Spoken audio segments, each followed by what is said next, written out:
சுமப்பதினால் இதயமும் கருவறைதான் மனதால் நானும் அன்னையே மறவேன் என்றும் உன்னையே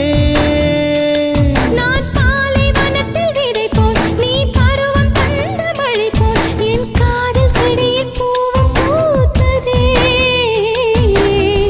உன் விழி திறந்திருந்தால் விடியலே தேவையில்லை